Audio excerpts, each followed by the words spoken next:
কলসি ভর্তি করে পানি টানতে টানতে ফাতেমার কোমরের মধ্যে দাগ পড়ে গেছে।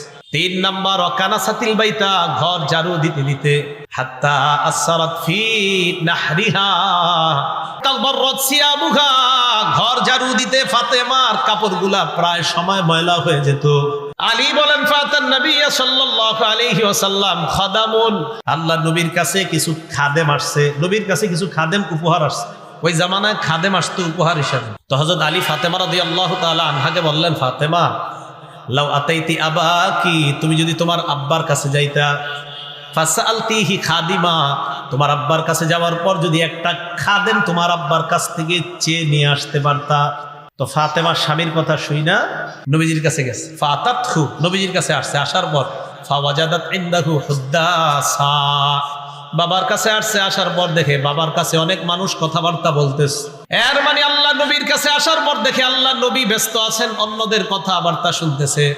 ফারাজাত ফাতেমা ভিড় দেখে আবার বাসায় চলে গেছে। নবীজি ব্যাপারটা লক্ষ্য করছে, আমার মেয়ে আসছে, কোনো কথাবার্তা না বলে কেন চলে গেল? কলিজার টুকরা তো। ফাতাহা বিনাল গাদ, আল্লাহ নবী নিজেই মেয়ের বাড়িতে পরের দিন আসছে। আপনারা বাবা যারা আছেন আপনারা কিন্তু এমন করেন, নবীজি পরের দিন মেয়ের বাড়িতে আসছে। আসার পর নবীজি বলে, ফাতেমা মা কানা হাজাতুকি, গতকালকে আমার কাছে তুমি গিয়েছিলা কেন, কি প্রয়োজনে? হযরত ফাতেমা চুপ রইলেন। ফাসাকাতাত, চুপ হয়ে গেলেন, লজ্জায় বলতে পারতেছে না যে আব্বা আমার কাজ করতে কষ্ট হয়, একটা খাদেম আনতে গেছিলাম আপনার কাছে, কিছু না। চুপ, ফাসাকাতাত, চুপ হয়ে গেছে। হযরত আলী রাদিয়াল্লাহু তাআলা আনহু বলেন, ফাতেমার চুপ থাকা দেখা আমি কথা বলা শুরু করলাম। আমি বললাম, উহাদ্দিসুকা ইয়া রাসূলুল্লাহ, হুজুর আমি বলি আপনি শোনেন। আলী রাদিয়াল্লাহু তাআলা আনহু বললেন, ইয়া রাসূলুল্লাহ, ফাতেমা জাতা কল ঘুরাইতে ঘুরাইতে হাত্তা সারাত ফি ইয়াদিহা, ফাতেমার হাতের মধ্যে ফোসকা পড়ে গেছে। ইন্নাহা জাররাত বিররাহা হাত্তা আসসারাত ফি ইয়াদিহা, আপনার কলিজার টুকরাটা জাতা কল ঘুরাইতে ঘুরাইতে তার হাতের মধ্যে ফোসকা পড়ে গেছে। ওয়া হামালাত বিল কিরবা হাত্তা আসসারাত ফি নাহরিহা, কলসি ভরে পানি টানতে টানতে আপনার মেয়েটার শরীরের মধ্যে দাগ পড়ে গেছে। ফামারতুহা, আমি ফাতেমাকে হুকুম করলাম, আনতা আতিয়াকা, ফাতেমা যেন আপনার কাছে যায়। ফালাম্মা আনজা আকাল খাদাম, আপনার কাছে যখন খাদেম আসছে, আসার পর আমার তুহা আনতা আতিয়াকা, আমি ফাতেমাকে বললাম ফাতেমা যেন আপনার কাছে যায়। ফাতাস্তাখদিমাহা, ফাতাস্তাখদিমাকা খাদিমা, ফাতেমা যেন আপনার কাছে একটা খাদেম চেয়ে নেয়। ইয়াকিহা হাম্মা হিয়া ফি, যেন আপনার মেয়ে ফাতেমার কষ্টটা একটু লাঘব হয়, তাই আমি পাঠাইছি আপনার কাছে একটা খাদেম আনার জন্য। নবীজি সাল্লাল্লাহু আলাইহি সাল্লাম যেই কথাটা বললেন, এরপর খাদেম চাওয়ার কথা শুই না। বলেন এই কথা যেটা নবী বলবেন, নবীর সব কথার মধ্যে আমাদের জন্য শিক্ষা আছে না নাই? নবীজি ফাতেমাকে বললেন, ফাতেমা ইত্তাকিল্লাহ ইয়া ফাতিমা, ফাতেমা তুমি আল্লাহকে ভয় করো। সুবহানাল্লাহ। আদ্দি ফরিদাতা রাব্বিকা, তোমার রবের ফরজ তুমি আদায় করো। ওয়ামালি আমালা আহলি বাইতিকা, তোমার পরিবারের কাজগুলা নিজেই করো। বর্তমান যুগের স্ত্রীরা কি ফাতেমা রাদিয়াল্লাহু তাআলা আনহার চেয়ে দামি? নবীজি বললেন, ফাতেমা আমালি আমালা বাইতিক, তোমার ঘরের কাজটা নিজেই করো। হ্যাঁ, বাকি ঘরের কাজ অন্য কারোর যদি করার এটা জায়েজ আছে, না জায়েজ না, কিন্তু অন্য কাউকে যদি ঘরের কাজে আপনি টাকার বিনিময়ে রেখে করান জায়েজ আছে। কিন্তু হাদিস দ্বারা বোঝা যায় একটা স্ত্রী তার ঘরের কাজটা সে নিজেই সামাল দেওয়াটা এটাই উত্তম, এটাই ভালো। ঢাকা শহরের আপনার শিক্ষিত ফ্যামিলি যেগুলো আছে, ভদ্র এবং শিক্ষিত, আমি দেখছি ওই জাতীয় ফ্যামিলি অনেক ধনী কোটিপতি, কিন্তু তারা নারীরা ঘরের কাজগুলা নিজেরাই করে, বিশেষ করে ভদ্র শিক্ষিত ফ্যামিলিগুলো।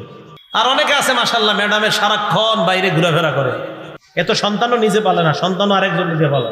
তাহলে ফাতেমা রাদিয়াল্লাহু তাআলা আনহাকে বললেন তুমি তোমার ঘরের কাজ নিজেই করো। এরপরে বললেন ওয়াইজা আখাস্তি মাদজাকি, ফাতেমা রাতের বেলায় যখন তুমি ঘুমাইতে যাইবা, ফাসাব্বিহি সালাসাও ওয়া সালাসিনা, 33 বার সুবহানাল্লাহ পড়বা। ওয়াহমাদি সালাসাও ওয়া সালাসিনা, 33 বার আলহামদুলিল্লাহ পড়বা। ওয়াকাব্বিরি আরবাআও ওয়া সালাসিনা, 34 বার আল্লাহু আকবার পড়বা। ফাতিলকা মিআ, এই হলো 100 বার। ফাহিয়া খায়রুল লাকি মিন খাদেম, একটা খাদেমের চাইতে এই আমল তোমার জন্য আরো কল্যাণ। আল্লাহর নিদর্শনাবলীর মধ্যে এটাও একটা নিদর্শন, তিনি তোমাদের থেকে তোমাদের বিবিদেরকে বানিয়েছেন, তিনি তোমাদের থেকেই তোমাদের বিবিদেরকে বানিয়েছেন, সৃষ্টি করেছেন। লিতাসকুনু ইলাইহা, যেন তোমরা তাদের কাছে আরাম নিতে পারো, তাদের কাছে প্রশান্তি পাও। এই স্ত্রীদেরকে এই জন্য আল্লাহ তোমাদের জন্য বানিয়েছেন, সারাদিন কাজকর্ম করার পর তাদের কাছে গিয়ে যেন প্রশান্তি অনুভব করতে পারো।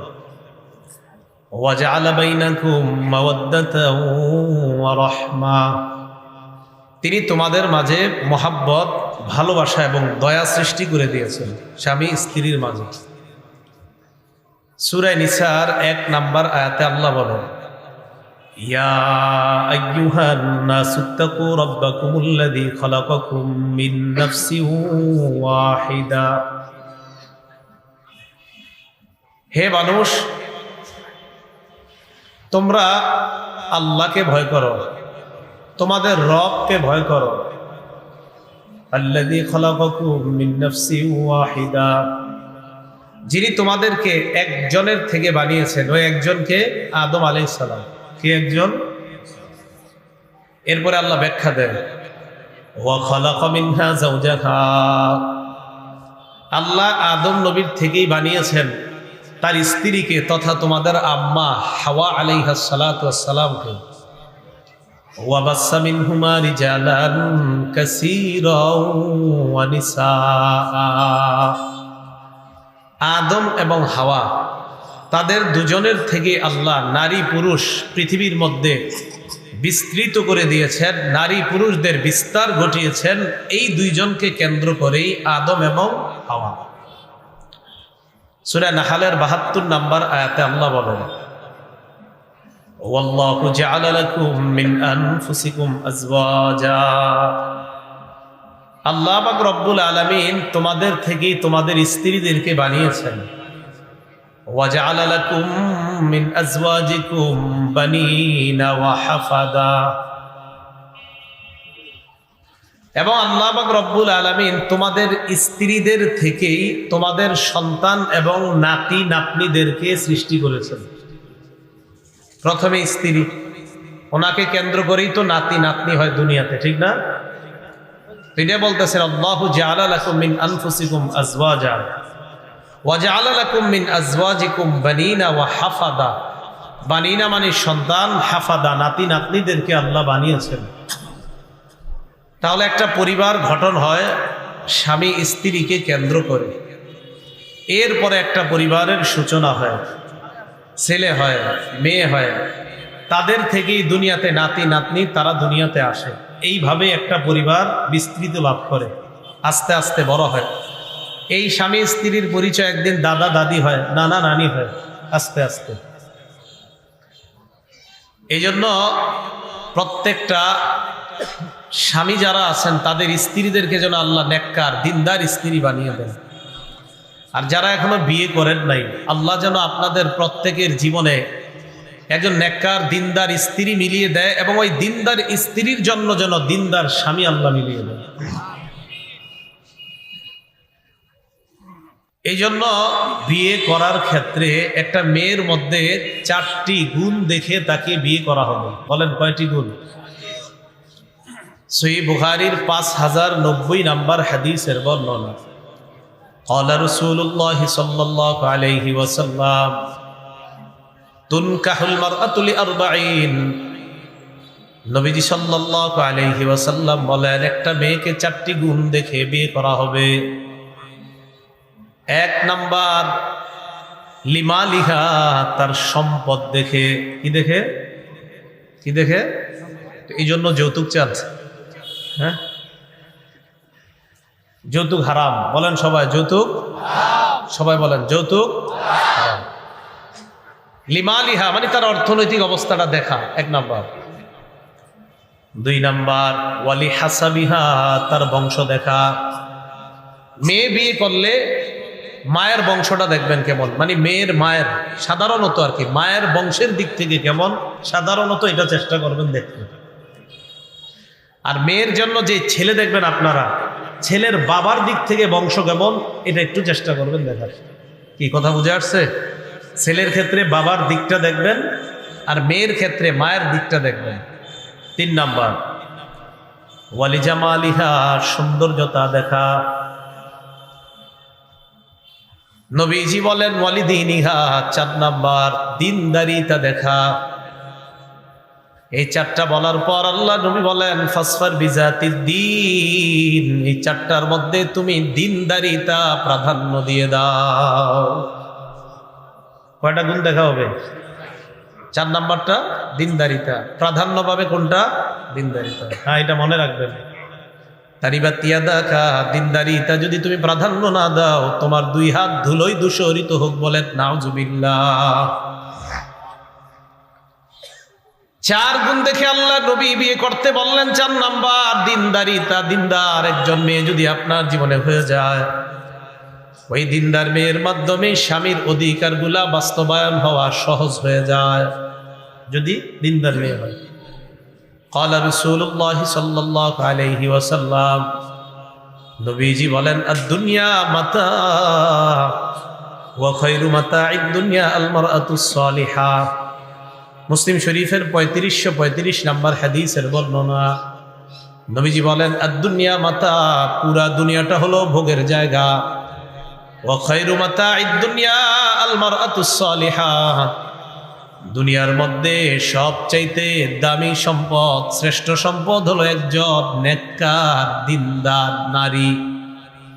কারো জীবনে যদি দিনদার বিবি মিলে যায়, দিনদার স্ত্রী মিলে যায়, দুনিয়ার শ্রেষ্ঠ সম্পদের মালিক আল্লাহ তাকে বানায় দেয়। তো একজন দিনদার স্ত্রীকে বিয়ে করার পর স্বামী যারা আছেন, এই দিনদার স্ত্রীর মাধ্যমে আপনাদের অধিকার প্রতিষ্ঠিত হওয়া সম্ভব। এই জন্য স্বামীর কিছু অধিকারের কথা বলি, মা বোনরা মন দিয়ে শুনেন। মা বোনরা আবার এমন কথা বললেন না, আপনি স্বামীর অধিকার বলেন তো স্ত্রীদেরটা কেন বলেন না? স্ত্রীদের অধিকার নিয়ে আমার লম্বা আলোচনা আছে। আপনারা ইলেকট্রনিক মিডিয়া যারা চালান সেখানে দেখবেন স্ত্রীদের অধিকার নিয়ে অনেক লম্বা লম্বা বয়ান আছে আমার, শুধু স্ত্রীর অধিকার নিয়ে। কিন্তু স্বামীর অধিকার নিয়ে আমার তেমন বয়ান নাই। স্ত্রীর অধিকার নিয়ে অনেকগুলো বয়ান আছে। তো আজকে একটু স্বামীর অধিকার নিয়ে কিছু বয়ান করি। স্বামীর 1 নাম্বার অধিকার, যেটা স্ত্রীর কাছে একজন স্বামী পাও না, তাআতুহু ফিল মা'রুফ, ন্যায়সঙ্গত যত কথা আছে, কর্ম আছে, সব ক্ষেত্রে একজন স্বামীর আনুগত্য করা হলো স্ত্রীর 1 নাম্বার দায়িত্ব। ন্যায়সঙ্গত কোনো কথা, কোনো কর্মের ক্ষেত্রে একজন স্ত্রী তার স্বামীর আনুগত্য করা, এটা স্বামী তার স্ত্রীর কাছে পাওনা। স্ত্রী যদি ন্যায়সঙ্গত কোনো কথা বলে, কোনো কাজ বলে, এই ক্ষেত্রে স্বামী যদি বলে স্ত্রীর এই বিষয়গুলা পালন করাটা, এটা একজন স্বামী তার বিবির কাছে পাওনা। এই ব্যাপারে আমরা কয়েকটা উদাহরণ শুনি। 6টা উদাহরণ। বলেন কয়টা? 6টা। 1 নাম্বার উদাহরণ তিরমিজি শরীফের 1159 নাম্বার হাদিসের বর্ণনা। ক্বালা রাসূলুল্লাহ সাল্লাল্লাহু আলাইহি ওয়াসাল্লাম, নবীজি সাল্লাল্লাহু আলাইহি ওয়াসাল্লাম বলেন লাউ কুনতু আমিরান আহাদান আন ইয়াসজুদা লি আহাদ। নবীজি বলেন, আমি যদি কোনো মানুষকে বলি, অন্য কোনো মানুষকে সিজদা করার জন্য যদি আমি আদেশ করতাম, আমি যদি কোনো মানুষকে আদেশ করতাম অন্য কোনো মানুষকে সিজদা করার জন্য, লা আমারতুল মারআতা আন তাসজুদা লি যাওজিহা, তাহলে স্ত্রীকে বলতাম তার স্বামীকে সিজদা করার জন্য। আল্লাহ ছাড়া যদি আমি কাউকে সিজদা করার জন্য বলতাম, তাহলে স্ত্রীকে বলতাম তার স্বামীকে সিজদা করার জন্য। কিন্তু আল্লাহ ছাড়া কাউকে সিজদা করা জায়েজ নাই, তাই আমি নবী এই হুকুম দেই না। নবী গুরুত্ব বুঝাইলেন একজন স্বামী তার স্ত্রীর কাছে কতটা গুরুত্বপূর্ণ ব্যক্তি। সিজদা করা, আল্লাহ ছাড়া কাউকে সিজদা করা জায়েজ নাই, হারাম। নবী বলেন, যদি আমি আল্লাহ ছাড়া কাউকে সিজদা করার হুকুম দিতাম, জায়েজ করতাম, বৈধতা যদি দিতাম, তাহলে একজন স্ত্রীকে বলতাম তার স্বামীকে সিজদা করতে। কিন্তু আল্লাহ ছাড়া কাউকে সিজদা করা জায়েজ নাই, যদি থাকতো তা এটাই বলতাম। তাহলে বলেন, একজন স্বামীর গুরুত্ব স্ত্রীর কাছে কি কম না অনেক বেশি?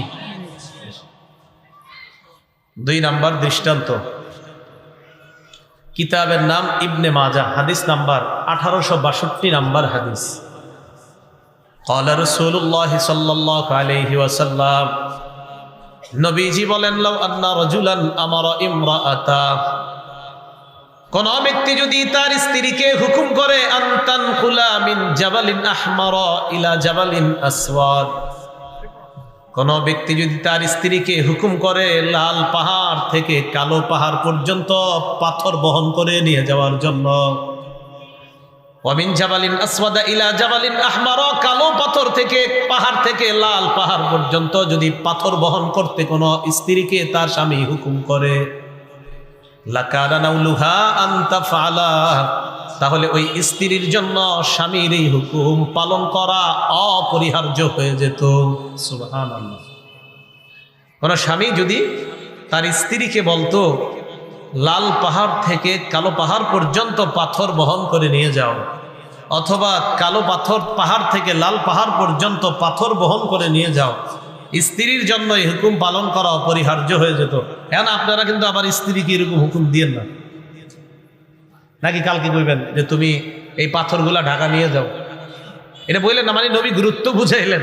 আর পাবলিক আবার এমন আল্লাহ জানে কালকে থেকে নিয়ে আবার একদম ইচ্ছা মতো কাম করা, এইরকম না কিন্তু আবার বিষয়টা। নবী গুরুত্ব বুঝাইলেন যে একজন স্বামী তার স্ত্রীর কাছে কতটা গুরুত্বপূর্ণ ব্যক্তি। উদাহরণ নাম্বার 3, ইবনে মাজাহ কিতাবের নাম, হাদিস নাম্বার 1853 নাম্বার হাদিসের বর্ণনা। এই হাদিসের মধ্যে আসছে আব্দুল্লাহ ইবনে আবি আওফা রাদিয়াল্লাহু তাআলা আনহু বলেন, লাম্মা কদিমা মুআযুম মিনাশ শাম, নবীজির সাহাবী মুআজ রাদিয়াল্লাহু তাআলা আন যখন শাম দেশ থেকে আসলেন, শাম দেশ থেকে আসার পর সাজাদ আলিন নবী সাল্লাল্লাহু আলাইহি ওয়াসাল্লাম, আল্লাহ নবীর সিজদা করছে। নাউজুবিল্লাহ, নাউজুবিল্লাহ বলেন। নবীজির সাহাবী মুআজ রাদিয়াল্লাহু তাআলা আন শাম দেশ থেকে আইসা আল্লাহ নবীর সামনে সিজদা করে দিছে। আবার নাউজুবিল্লাহ বলেন। নবীজি তার সাহাবী মুআজ ইবনে জাবালকে বললেন, মা হাযা ইয়া মুআজ, মুআজ তুমি এটা কি করলা?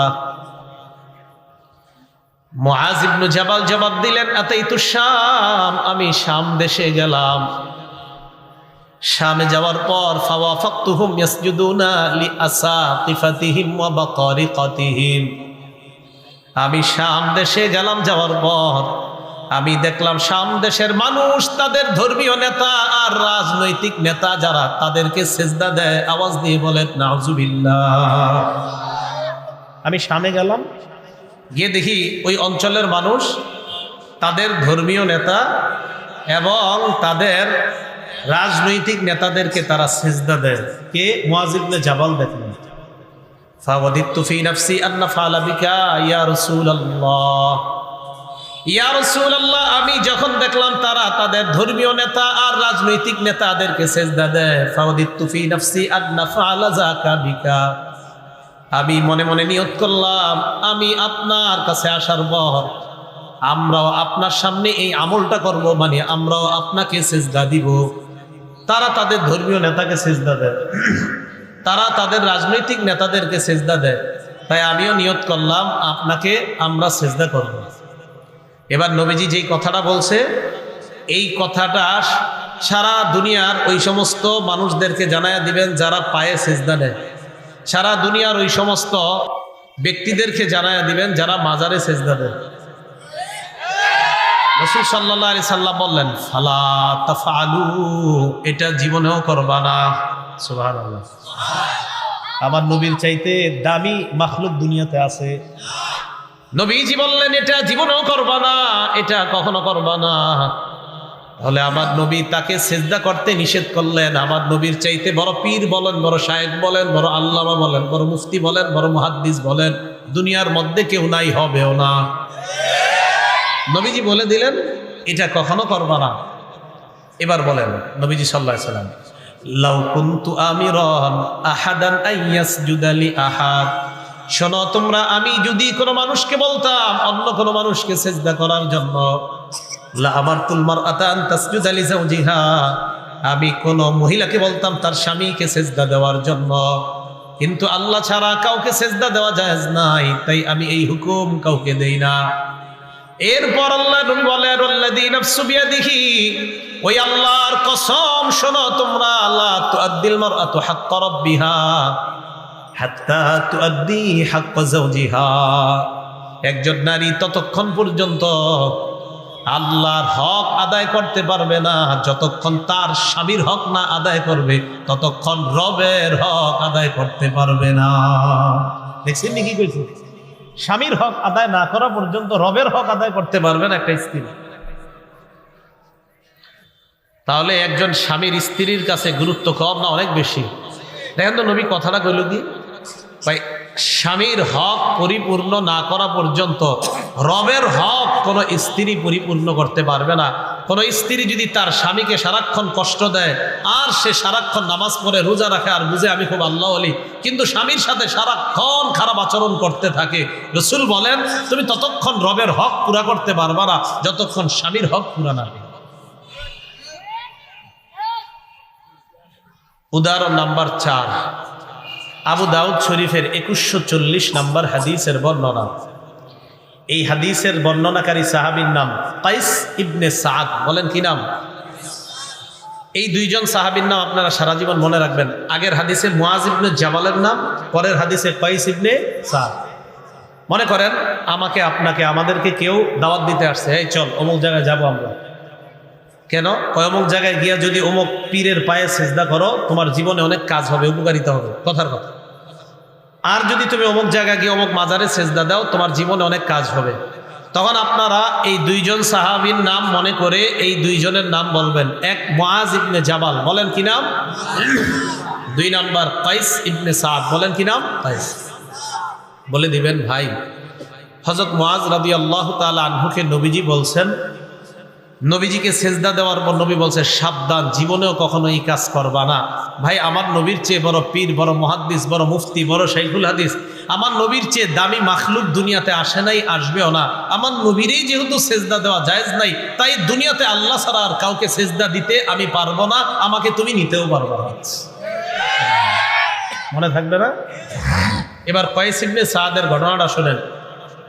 এই হাদিস দিয়ে আমরা প্রমাণ করব মাজারে সেজদা দেওয়া হারাম, মানুষকে সেজদা দেওয়া হারাম। আগের হাদিসে প্রমাণ হয়েছে মানুষকে সেজদা দেওয়া হারাম, আর এই হাদিস দিয়ে আমরা প্রমাণ করব মাজারেও সেজদা দেওয়া হারাম, মানুষকেও সেজদা দেওয়া হারাম। এবার শুনেন, আবু দাউদ শরীফ হাদিস নাম্বার 2140 নাম্বার হাদিস, 2140, 2140। কাইস ইবনে সাদ রাদিয়াল্লাহু তাআলা আনহু বলেন, আতাইতুল হিরা, কুফার একটা এলাকার নাম হীরা। মাইকম্যান ভাই সাউন্ড একটু কমান মাইকের। আতাইতুল হীরা, আমি হীরা প্রদেশে গেলাম। হীরা প্রদেশে যাওয়ার পর ফারাআইতুহুম ইয়াসজুদুনা লিমারজুবানিন লাহুম। কাইস ইবনে সাদ বলেন আমি হীরা প্রদেশে গেলাম, যাওয়ার পর ফারাআইতুহুম ইয়াসজুদুনা লিমারজুবানিন লাহুম, আমি দেখলাম তারা তাদের নেতাকে সেজদা দেয়। নাউজুবিল্লাহ। আগের ঘটনা কোন এলাকার? শাম। আগেরটা কোন এলাকার? আর এটা হলো কুফার হীরা এলাকা। কুফার একটা এলাকার নাম হীরা এলাকা। কাইস ইবনে সাদ বলেন আমি হীরায় গেলাম, যাওয়ার পর ফারাআইতুহুম ইয়াসজুদুনা লিমারজুবানিন লাহুম, আমি দেখলাম তারা তাদের নেতাকে সেজদা দেয়। ফাকুলতু, আমি মনে মনে বললাম রাসূলুল্লাহি আহাক্কু আইয়ুসজাদা লা, নেতাকে যদি সেজদা দেওয়া জায়েজ হয় আল্লাহর রাসূল সেজদা পাওয়ার সবচাইতে যোগ্য। সত্যি কথাই তো, কোন মানুষ যদি সেজদা পাওয়ার উপযুক্ত হয় তো সবচেয়ে উপযুক্ত নবীজি সাল্লাল্লাহু আলাইহি সাল্লাম। যদি উপযুক্ত হয় তাহলে সবচেয়ে বেশি উপযুক্ত কে হবে? নবীজি। উনি বলেন আমি মনে মনে বললাম যে রাসূল সাল্লাল্লাহু আলাইহি সাল্লাম সেজদা পাওয়ার সবচাইতে উপযুক্ত ব্যক্তি।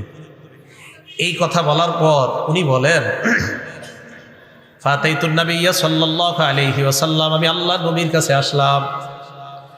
নবীজির কাছে আসার পর আমি আল্লাহর নবীকে বললাম ইয়া রাসূলুল্লাহ আতাইতুল হীরা, আমি হীরা প্রদেশে গেলাম। যাওয়ার পর ফারাআইতুহুম ইয়াসজুদুনা লিমারজুবানিন লাহুম, আমি সেখানে গিয়ে দেখলাম তারা তাদের নেতাকে সেজদা দেয়। আমি মনে মনে বললাম ফাআনতা ইয়া রাসূলুল্লাহ আহাক্কু আন নাসজুদা লাকা, আপনি তো সেজদা পাওয়ার সবচাইতে বেশি যোগ্য। তাই আমি নিয়ত করছি আমিও সিজদা দিব আপনাকে। নবীজি বললেন, শোনো তুমি, আরাআইতা লাউ মাররতা বিকবরি আকুনতা তাসজুদু লাহ। কি কয় দেখেন, শোনো তুমি, আমি দুনিয়া থেকে বিদায় নেওয়ার পর আমি যদি কবরে থাকতাম, আমি দুনিয়া থেকে বিদায় নেওয়ার পর আমি যদি কবরে থাকতাম, আকুনতা তাসজুদু লাহু, আমার কবরের পাশ দিয়ে যাওয়ার সময় কি তুমি আমার কবরকে সিজদা করতা? সাহাবীরে কয় নবীজি, আচ্ছা শোনো, আমি দুনিয়া থেকে বিদায় নেওয়ার পর আমি যদি কবরে থাকতাম, তুমি কি আমার কবরকে সিজদা করতা?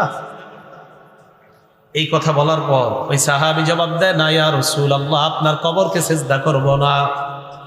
নবীজি কি কবরে না দুনিয়াতে? আরে যখন এই কথা বলতেছে উনি কি কবরে না দুনিয়াতে? দুনিয়াতে থাকতেই বললেন, আমার কবরের পাশ দিয়ে যদি তুমি যাইতা তুমি কি সিজদা করতা? কয় না। নবীজি বললেন, ফালা তাফালু, শোনো তুমি আমার কবরের সামনে দিও যেমন সিজদা করবা না, আমি দুনিয়াতে থাকতেও কখনো সিজদা করবা না। বলেন তো, আমার নবীর কবরের চাইতে দুনিয়াতে আর চাইতে দামি কবর কখনো হবে? যেহেতু আমার নবীর কবরকে সিজদা দেওয়া হারাম, অতএব দুনিয়ার কোনো মাজারেও সিজদা দেওয়া হারাম। আর নবী বলেন, আমারেও সিজদা দিবা না, যেহেতু আমার নবীকে সিজদা দেওয়া হারাম, অর্থাৎ দুনিয়ার কোনো মানুষ আর সিজদা পেতেই পারে না, দুনিয়ার কোনো মানুষকে সিজদা দেওয়া যাবে না, আল্লাহ ছাড়া অন্য কাউকে সিজদা দেওয়া হারাম। বলেন, আল্লাহ ছাড়া অন্য কাউকে সিজদা দেওয়া? তাহলে আমি বলি, আপনারা জবাব দিবেন, আল্লাহ ছাড়া কোনো মানুষকে সিজদা দেওয়া, আল্লাহ ছাড়া কোনো কবর কোনো মাজারকে সিজদা দেওয়া, আল্লাহ ছাড়া কোনো গাছকে অথবা অন্য কিছুকে সিজদা দেওয়া, মনে থাকবে তো? এবার নবীজি সাল্লাল্লাহু আলাইহি সাল্লাম এই হাদিসের শেষেও কি বলে দেখেন, লাউ কুনতু আমিরান আহাদান আইয়াসজুদা লি আহাদ, আমি যদি কোনো মানুষকে বলতাম অন্য কোনো মানুষকে সিজদা করার জন্য, আমারতুল মারআতা আমারতুন নিসা আইয়াসজুদনা লি আজওয়াজিহিন্না, আমি নারীদেরকে বলতাম তাদের স্বামীকে সিজদা করার জন্য, কিন্তু আল্লাহ ছাড়া কাউকে সিজদা করা জায়েজ নাই। তাহলে এই হাদিসেও বললেন, সিজদা করা যদি আল্লাহ ছাড়া কাউকে সিজদা করা জায়েজ হতো, আমি নারীদেরকে বলতাম তারা যেন তাদের স্বামীদেরকে সিজদা করে। তাহলে বলেন তো, এই হাদিস দ্বারাও বোঝা যায় একজন স্ত্রীর কাছে তার স্বামীর মর্যাদা কম না অনেক বেশি? উদাহরণ নাম্বার 5, একটা হাদিসের কিতাব আছে, নাম সহিহুল জামি'। এই কিতাবের 660 নম্বর হাদিসের বর্ণনা।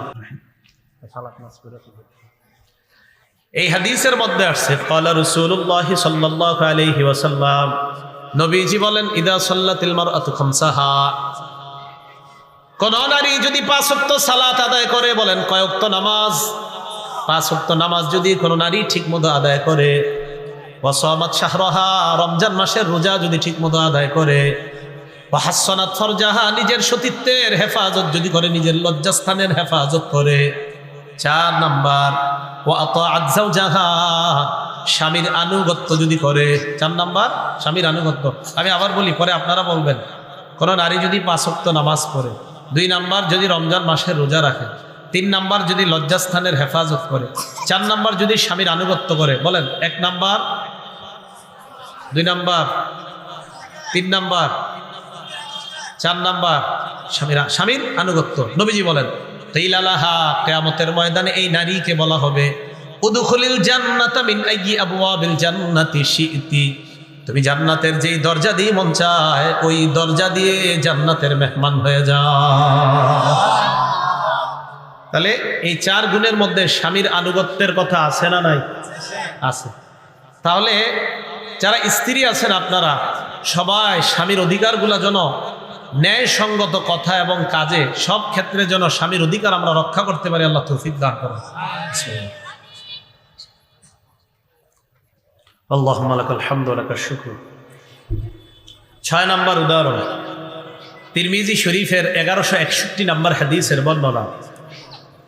ক্বালা রাসূলুল্লাহ সাল্লাল্লাহু আলাইহি ওয়াসাল্লাম, নবীজি সাল্লাল্লাহু আলাইহি ওয়াসাল্লাম বলেন, ইদা মাতাতিল মারআতু ওয়া যাওজুহা আনহা রাদিন, আপনাদের এলাকার কোন নারী যদি মারা যায়, আপনাদের এলাকা হাদিসে এটা আসে না কিন্তু, মানে কোন নারী যদি মারা যায়, এটা আপনাদের এলাকায় ওয়াজ দেখে বললাম, আপনাদের এলাকা কোন নারী যদি মারা যায়, ওয়া যাওজুহা আনহা রাদিন, মারা যাওয়ার সময় যদি ওই নারীর উপর, ওই বিবির উপর তার স্বামী সন্তুষ্ট থাকে, নবীজি বলেন দাখালাতিল জান্নাহ, মরবে সাথে সাথে জান্নাতের মেহমান হয়ে যাবে, জান্নাতে প্রবেশ করবে। তাহলে কোন স্ত্রী মারা যাওয়ার সময় যদি স্বামী তার উপর সন্তুষ্ট থাকে, ওই স্ত্রীর ঠিকানা কোথায়? জান্নাত। আল্লাহ আমাদের মা বোনদেরকে স্বামীর আনুগত্য, সমস্ত ন্যায়সঙ্গত কাজে যেন আনুগত্য করতে পারে, আল্লাহ তৌফিক দান করেন। এবার আসেন অধিকার নাম্বার 2। তাহলে 1 নাম্বার অধিকার গেল ন্যায়সঙ্গত সব ক্ষেত্রে স্বামীর আনুগত্য করা। অধিকার নাম্বার 2, স্বামীর বাড়ির ঘরের কাজগুলো আপনি নিজেই করার চেষ্টা করবেন। স্বামীর বাড়ির যে ঘরের কাজ আছে, এটা আপনি নিজে করার চেষ্টা করবেন। দেখেন, স্বামীর বাড়ি এটা মানে আপনার বাড়ি, স্বামীর বাড়ি এটা তো আপনারই বাড়ি, স্ত্রী যারা আছেন এটা তো আপনারই ঘর। আচ্ছা বলেন তো, একটা ঘরের মধ্যে স্বামী বেশি সময় থাকে না স্ত্রী? এ সত্যি কথা। এই জন্য এটা আপনারই ঘর, তা আপনার ঘরটা আপনি সুন্দরভাবে ঠিকঠাক রাখা এটা আপনার কর্তব্য। দলিল আবু দাউদ শরীফের 2988 নম্বর হাদিসের বর্ণনা। আবু দাউদ 2988। আলী রাদিয়াল্লাহু তাআলা আনহু বলেন যে আমি তোমাদেরকে একটা ঘটনা শোনাই, এই ঘটনাটা ফাতেমার। বলেন তো, হযরত ফাতেমার সম্পর্কে হযরত আলীর কি হয়? স্ত্রী হয়। আলী রাদিয়াল্লাহু তাআলা আনহু বলেন, জানো তোমরা ফাতেমাকে? ফাতেমা হলো কানাত মিন আহাব্বা ইলাইহি মিন নবী সাল্লাল্লাহু আলাইহি সাল্লাম। হযরত ফাতেমা হলেন কানাত মিন আহাব্বি আহলিহি, রাসূল সাল্লাল্লাহু আলাইহি সাল্লামের পরিবারের সবচাইতে প্রিয় যে মানুষগুলা নবীজির কাছে, এর মধ্যে ফাতেমা উল্লেখযোগ্য একজন, যে ফাতেমা রাসূলের কাছে এত প্রিয়, সবচেয়ে বেশি প্রিয় নবীর কাছে যারা, ফাতেমা তাদের একজন। তো হযরত আলী কয় ফাতেমার ঘটনা তোমাদেরকে শোনাই। কি কয়? জাররাত বির রাহা, কয় ফাতেমা জাতা কল, মুরব্বীরা জাতা চিনবেন, হ্যাঁ জাতা কল, ওই যে আগের দিনে, কয় জাতা ঘুরাইতে ঘুরাইতে ফাতেমার কষ্ট এমন হয়েছে, হাত্তা আসসারাত ফি ইয়াদিহা, হাতের মধ্যে ফুসকা পড়ে গেছে। ওয়া সাকাত বিল কিরবা হাত্তা আসসারাত ফি নাহরিহা, কলসি ভর্তি করে পানি টানতে টানতে ফাতেমার কোমরের মধ্যে দাগ পড়ে গেছে। মা বোনরা কলসি ভরে পানি টানে না? তো এই যুগে কিন্তু এত কঠিন না, আপনার ঘরের পাশেই পুকুর, ওই সময় আপনার পুকুর অনেক দূরে, পানি আনতে হতো। 3 নাম্বার ওয়াকানাসাতিল বাইতা, ঘর ঝাড়ু দিতে দিতে, হাত্তা আসসারাত ফি নাহরিহা,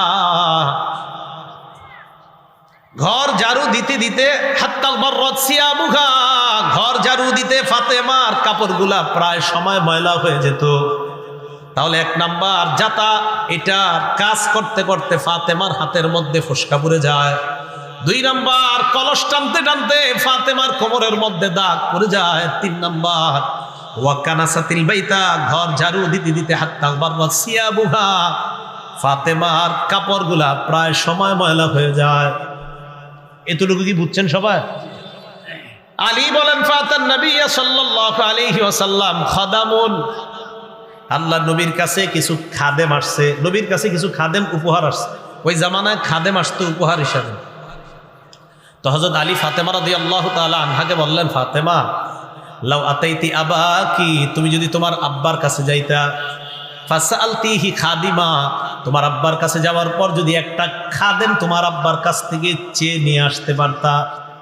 নবীজির কাছে খাদেম আসছে, তো ফাতেমা তুমি যদি নবীজির কাছে যাইতা, একটা খাদেম যদি চেয়ে নিয়ে আসতে পারতা, তাহলে তোমার কষ্টটা একটু কম হইতো। তো ফাতেমার স্বামীর কথা শুই না নবীজির কাছে গেছে। ফাতাতহু, নবীজির কাছে আসছে। আসার পর ফাওয়াজাদাত ইনদাহু হুদ্দাসা, বাবার কাছে আসছে। আসার পর দেখে বাবার কাছে অনেক মানুষ কথাবার্তা বলতেছে। এর মানে আল্লাহ নবীর কাছে আসার পর দেখে আল্লাহ নবী ব্যস্ত আছেন, অন্যদের কথাবার্তা শুনতেছে। ফারজাত, ফাতেমা ভিড় দেখে আবার বাসায় চলে গেছে। নবীজি ব্যাপারটা লক্ষ্য করছে, আমার মেয়ে আসছে, কোনো কথাবার্তা না বলে কেন চলে গেল? কলিজার টুকরা তো।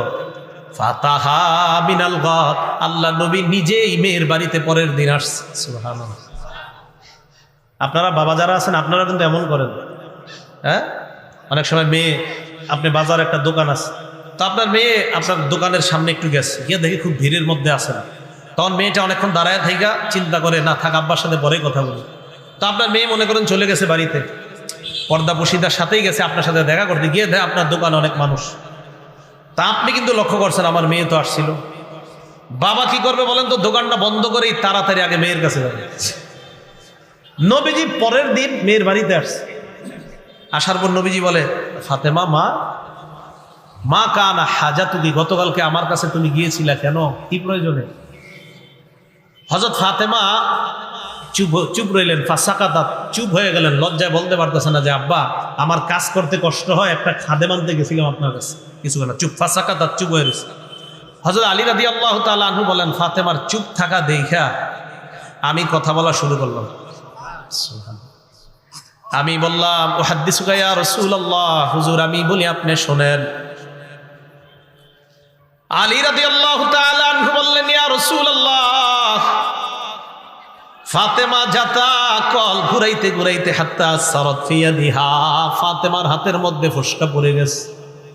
ইন্নাহা জাররাত বিররাহা হাত্তা আসরাত ফি ইয়াদিহা, আপনার কলিজার টুকরাটা যাতা কল ঘুরাইতে ঘুরাইতে তার হাতের মধ্যে ফোসকা পড়ে গেছে। ওয়া হামালাত বিল কিরবা হাত্তা আসরাত ফি নাহরিহা, কলসি ভরে পানি টানতে টানতে আপনার মেয়েটার শরীরের মধ্যে দাগ পড়ে গেছে। ফামারতুহা, আমি ফাতেমাকে হুকুম করলাম, আন তাতিয়াকা, ফাতেমা যেন আপনার কাছে যায়। ফালাম্মা আনজা আকাল খাদাম, আপনার কাছে যখন খাদেম আসছে, আসার পর আমার তুহা আন তাতিয়াকা, আমি ফাতেমাকে বললাম ফাতেমা যেন আপনার কাছে যায়। ফাতাস্তাখদিমাহা, ফাতাস্তাখদিমাকা খাদিমা, ফাতেমা যেন আপনার কাছে একটা খাদেম চেয়ে নেয়। ইয়াকিহা হাব্বামা হিয়া ফি, যেন আপনার মেয়ে ফাতেমার কষ্টটা একটু লাঘব হয়, তাই আমি পাঠাইছি আপনার কাছে একটা খাদেম আনার জন্য। নবীজি সাল্লাল্লাহু আলাইহি সাল্লাম যেই কথাটা বললেন, এরপর খাদেম চাওয়ার কথা শুই না। বলেন এই কথা যেটা নবী বলবেন, নবীর সব কথার মধ্যে আমাদের জন্য শিক্ষা আছে না নাই? নবীজি ফাতেমাকে বললেন, ফাতেমা ইত্তাকিল্লাহ ইয়া ফাতিমা, ফাতেমা তুমি আল্লাহকে ভয় করো। সুবহানাল্লাহ। আদ্দি ফরিদাতা রাব্বিকা, তোমার রবের ফরজ তুমি আদায় করো। ওয়ামালি আমালা আহলি বাইতিকা, তোমার পরিবারের কাজগুলা নিজেই করো। পরিবারের কাজ আমাদের বর্তমান যুগের স্ত্রীরা কি ফাতেমার চেয়ে দামি? আপনারা অনেকে চুপচাপ, দামি? বর্তমান যুগের স্ত্রীরা কি ফাতেমা রাদিয়াল্লাহু তাআলা আনহার চেয়ে দামি? নবীজি বললেন, ফাতেমা আমালি আমালা বাইতিক, তোমার ঘরের কাজটা নিজেই করো। হ্যাঁ, বাকি ঘরের কাজ অন্য কারোর যদি করার, এটা জায়েজ আছে, না জায়েজ না? কিন্তু অন্য কাউকে যদি ঘরের কাজে আপনি টাকার বিনিময়ে রেখে করান, জায়েজ আছে। কিন্তু হাদিস দ্বারা বোঝা যায় একটা স্ত্রী তার ঘরের কাজটা সে নিজেই সামাল দেওয়াটা এটাই উত্তম, এটাই ভালো। ঢাকা শহরের আপনার শিক্ষিত ফ্যামিলি যেগুলো আছে, ভদ্র এবং শিক্ষিত, আমি দেখছি ওই জাতীয় ফ্যামিলি অনেক ধনী কোটিপতি, কিন্তু তারা নারীরা ঘরের কাজগুলা নিজেরাই করে, বিশেষ করে ভদ্র শিক্ষিত ফ্যামিলিগুলো। আর অনেকে আছে মাশাআল্লাহ ম্যাডামের সারাক্ষণ বাইরে ঘোরাফেরা করে, তো উনি কি করবে? এত সন্তানও নিজে পালে না, সন্তানও আরেকজন নিজে পালে, এটা তো কিছু করার নেই। তাহলে ফাতেমা রাদিয়াল্লাহু তাআলা আনহাকে বললেন, তুমি তোমার ঘরের কাজ নিজেই করো। এরপরে বললেন, ওয়াইজা আখাস্তি মাদজাআকি, ফাতেমা রাতের বেলায় যখন তুমি ঘুমাইতে যাইবা, ফাসাব্বিহি সালাসাও ওয়া সালাসিনা, 33 বার সুবহানাল্লাহ পড়বা। ওয়াহমাদি সালাসাও ওয়া সালাসিনা, 33 বার আলহামদুলিল্লাহ পড়বা। ওয়া কাব্বিরি আরবাআও ওয়া সালাসিনা, 34 বার আল্লাহু আকবার পড়বা। ফাতিলকা মিআ, এই হলো 100 বার। ফাহিয়া খায়রুল লাকি মিন খাদেম, একটা খাদেমের চাইতে এই আমল তোমার জন্য আরো কল্যাণ।